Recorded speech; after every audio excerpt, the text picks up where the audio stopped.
Ernie Hartong is on the phone, and it's an absolute pleasure to see the name come across the board and to get you on the radio, my friend. Ernie, good morning. Good morning, Brett, and it's certainly great to be here, and happy 75th birthday to WMOA. Yeah, we certainly appreciate that, Ernie. I made the mistake early on during the phone call there, right when you called. It's not Mr. Hartong, that's your father. You're Ernie, so I understand now. And we need to start with your time at WMOA. We need the years and the position, I think. How did you spend your time here? Well, when I was thinking about being with you this morning, I realized that my time at WMOA begins and ends with Big John Wharff.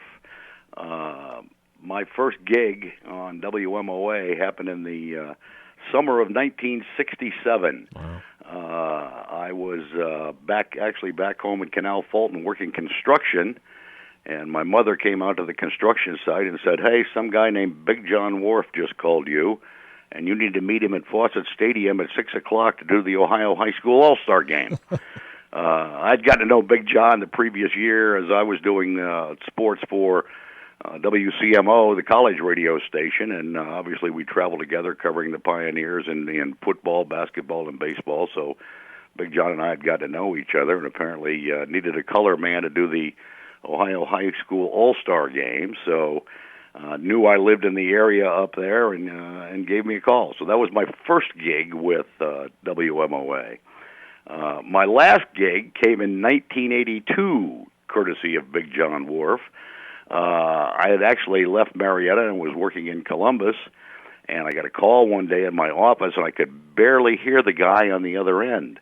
And he said, "Ernie, this is Big John. I have laryngitis. You need to do the state tournament." I remember the year because my wife was pregnant with our second child at the time, and I said, "Big John, my wife's going to have a baby any day now, and I'm not sure I can do it." And he said, "I'll put in an extra phone line and she can call you."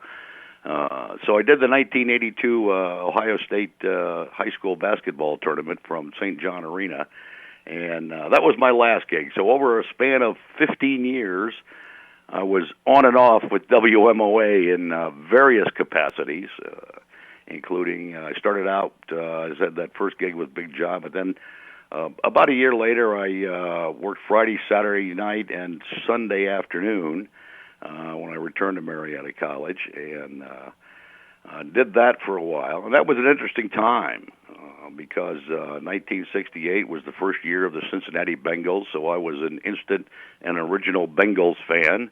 There were certainly some interesting names on that Bengal roster in 1968. They had Bob Trumpy was a rookie tight end. They had a great running back named Paul Robinson.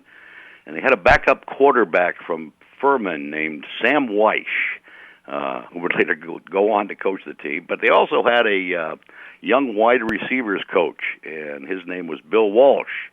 And he certainly had a little success in the NFL. So and then I did that for a while. Went full time at some point in time. Larry Steinle decided he didn't want to do mornings anymore, so I did the 6 a.m. to 10 a.m. shift for a while. That was certainly an interesting time. Rich Galen and I lived in an apartment down on Bartlett Street, not far from the station, and I would not always. A couple of times I overslept. We signed on at 6 a.m. and a couple of times I didn't get there till a little after 6, maybe 6:10 or so. So I'd simply put on a record and have it in the middle, turn up the pot, and bingo! It was like I was there since 6 o'clock. So, but it was a great time, and it certainly made a lot of friends in Marietta. And I've listened to some of the past interviews you've had here. I was disappointed Dick Sams didn't tell folks his theme song was "In the Mood." Okay. Yeah, he definitely didn't say that story. I wish he had now that you brought it up. But it's the people that you meet, the people that you continue to stay friends with throughout the course of your life. And, even after your time at WMOA, where did it lead, in the mid-'80s? Where did you go after that? Well, the interesting thing was back in, it must have been in the somewhere in the 70s, I was working at WMOA. I was back there as a news director. I took a little sabbatical in 1970 to spend some time in that scenic Southeast Asian resort known as Long Bin. When I came back from the Army, Ray Rosenblum unfortunately didn't have a spot for me at WMOA, so I ended up at WTAP down in Parkersburg for a while, but then came back to WMOA as a news director when Rich Galen left. So I was back there, and one night John Burnworth knocked on my door and said, the guy at the Chamber of Commerce just resigned. You need to apply for that job. And I said, why, John? Would I want to do that? I was enjoying my career in radio and planned to go on with that. He said, well, first of all, you know everyone in town and you know what's going on. And secondly, it probably pays $1,500 a year more than you're making now. And I said, where do I apply?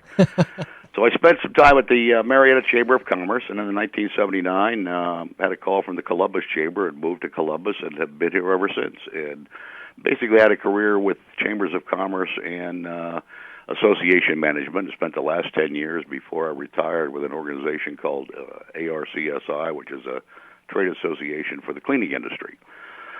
So that was it, and certainly my time at WMOA was great. Best memories are road trips with Big John. You always had to pack a bag if you took a road trip with Big John because you never knew where you would end up.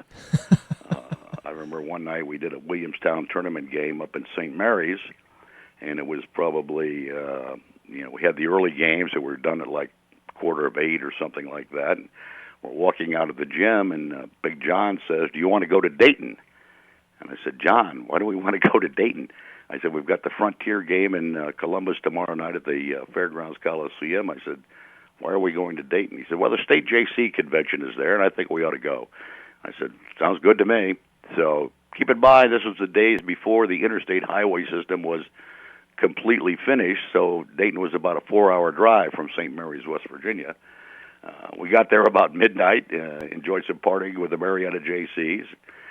Got up the next morning, and John says, I think we ought to go to the regional game in Columbus. And the NCAA had the Columbus Regional that year at St. John Arena. And interestingly, the teams were Iowa, Jacksonville, Kentucky, and Notre Dame. Iowa had downtown Freddie Brown. Jacksonville had the great artist Gilmore, and they were really an upstart program that year, but they had artists and another 7-footer whose name I can't remember. Kentucky had Dan Issel, and Notre Dame had the great Austin Carr. So I said, John, it's sold out. How are we going to get in there? He said, don't worry about it. And you never had to worry about it with Big John.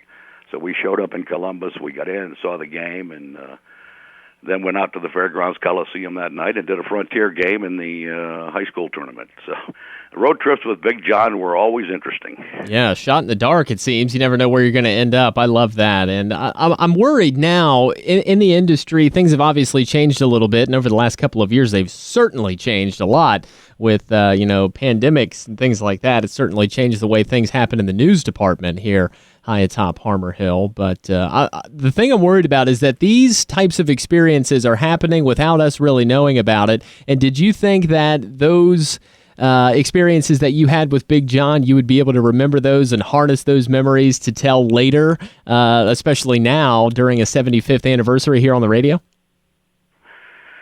I guess they were, we had such a great time, and John had the biggest heart in the world, and it was a pleasure to work with him, certainly. And, those are the kind of things that never leave you, because they're the kind of things that shape you for the rest of your life. And, Big John was just one of those guys, was always having a good time, and was great to work with.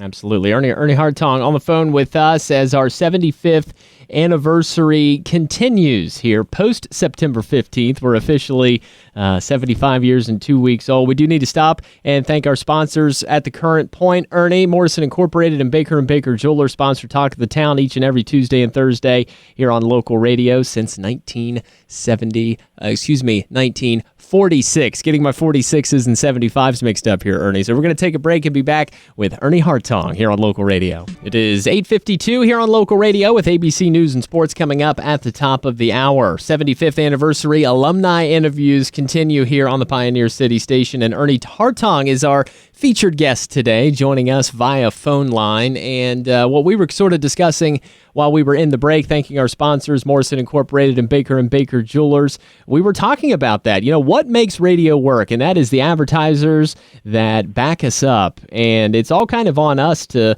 make a good product for them that sounds good on the radio. So I would say, how has that changed, or the changes that you have noticed? I know for a fact that it's definitely not the same as speaking into a microphone, putting it on a computer, exporting it, mixing it with music. So talk a little bit about the task that you had to go through when doing production here at the radio station.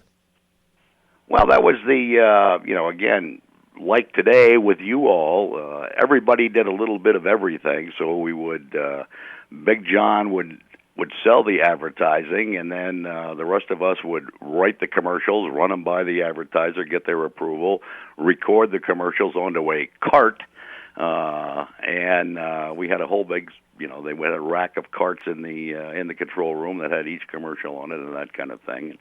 One of the campaigns I do remember, Cecil Pottmeyer at Pottmeyer Dodge was looking for some new advertising, so Rich Galen and I sat down one night and came up with these two characters, Murph and Antony, who were a couple of movers, furniture movers, and they would be talking about Dodges as they would drive by as they were moving furniture. Cecil loved the campaign. I think it ran for a couple of months on WMOA and was replaced by the Dodge White Hat Boys, which was interesting. They had a campaign back in the 60s where the Dodge boys all wore white hats. Interestingly enough, Cecil got us, Big John and I, two big white cowboy hats as we went to Columbus to do the state tournament. Well, it just so happened that behind us in the student section were the students of Toledo Libby, and Toledo Libby happened to be named the Cowboys. So they thought we were their guys, and it worked out great. But again, it was one of those things where you did some sports, you did some news, you were on the air. Playing disc jockey, if you will. You wore a lot of hats in those days, which really made it fun. We still do, Ernie. Even with my co-host and myself here on the morning show, we're sports producers, we're morning show hosts, we're news directors and news reporters, and it's all happening at the same time. It's not like you clock out on hang one hat up and then put another one on. We're multitasking up here, and that is, all while keeping a 75-year-old radio station on the air. So it's busy times up here for sure. Well, I think that, again, that's the greatness of local radio in terms of, I think Bill White referred to it and Rich referred to it in your interviews with them, in terms of, you're connected to the community, the people on the air know the people in the community, the people know them. So, it's a great connection, and it's really important because you're not going to get that kind of connection with network reporters, if you will. I mean, it's, I was fortunate when I was at WMOA, I got to listen to the launch of the career of Al Michaels. Wow. His first real job was replacing Jim McIntyre as the play-by-play guy for the Reds. And if you've read Al Michaels' autobiography, You Can't Make This Stuff Up, he got a great break when the Reds made it to the World Series, and he got national exposure, and his career went on from there. But, that was the great thing about, being in Marietta and listening to things at those times and going through the tumultuous 60s and early 70s with the Vietnam War and that kind of thing. It was a lot of local reporting in terms of, there were protests in Marietta, obviously, in 68 and 69 regarding the war at the college and that kind of thing. But we were involved with all those stuff and knew the players, if you will. Yeah, absolutely. So it's still the case today, Ernie. And I think that, looking back, when I first started in radio, I really didn't get it, okay? And then I went to different stations. I went to, Parkersburg, worked for some stations there, down to Kentucky, did some stuff down there for a few years, and I came back, and I'm like, wow, this is where I belong, and I love this so much. Working for big market radio, sure, it was fun, and, the perks were fantastic, but there's something about working in Marietta on a station geared for Marietta that just has an extreme place in my heart. I'm not going to say a small space in my heart. It's enormous. And like, for instance, if we make a mistake on the radio, it's important not to go back and put too much focus on it. But correcting that mistake is pretty important. So I'm kind of transitioning to the fact that the Queen of the Mississippi is not stopping in Marietta today. It will pass by, but it did get backed up a little bit, so sorry about the story I had in my newscast. The river, that is one of the big things of this town, and us being a river city. Do you have any memories of the river either rising, falling, going down too far, things happening on the river? Where was that? Oh yeah, it was. The river was always obviously an important part of things, and back in those days when the Delta Queen would make her stop in Marietta, it was the big news story of the day, and we were all down there and to welcome the Delta Queen. But I heard you talking in one of the interviews earlier about how you guys now have things computerized in terms of checking the water levels on the river and that kind of thing. Well, I think it was in '79, spring of '79, before I left Marietta. I always think my last great thing I did in Marietta was predict a flood.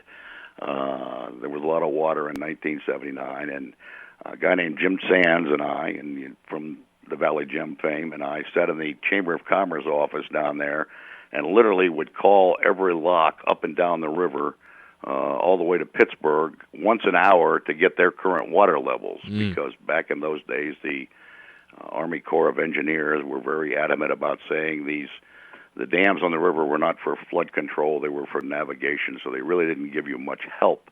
And there was an old gentleman, and I'll be honest with you, I can't remember his name, who was great at predicting floods, who unfortunately passed away a couple of years earlier, so there was no flood predictor left in Marietta. So Jim Sands and I didn't have a computer, we had a big chalkboard, and we recorded all the levels every hour, and we were able to tell the folks in Marietta what we thought the crest was going to be in Marietta the next morning, and I think we missed it by about 6 inches. So it was, one of those things where obviously it was important to the merchants to get, would they have to move things out of their basement or not have to move things out, and that kind of thing. So, yeah, the river was an important part. Things like the Mid-American Regatta, where we would report from a speedboat, which was not always easy, but it played a big role. And it still does today, and we are happy to, have the technology, but there had to have been some sort of a, sense of accomplishment, being able to jump on the phone, call those people and figure it out, do some math, compare that to what time it is and how quickly the river's moving, things like that. So nice work, I'll say. And, that is going to bring us up to the end of our time slot here. Ernie Hartong on the phone, WMOA alum, and closing up our September interviews for our 75th anniversary. Ernie, it's been an absolute pleasure, my friend, and we look forward to connecting with you later in the future.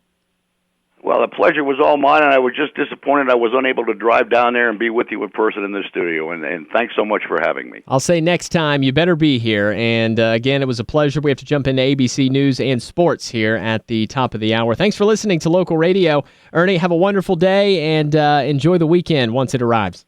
Thanks a lot. AM 1490 and FM 101.3, WMOA Marietta.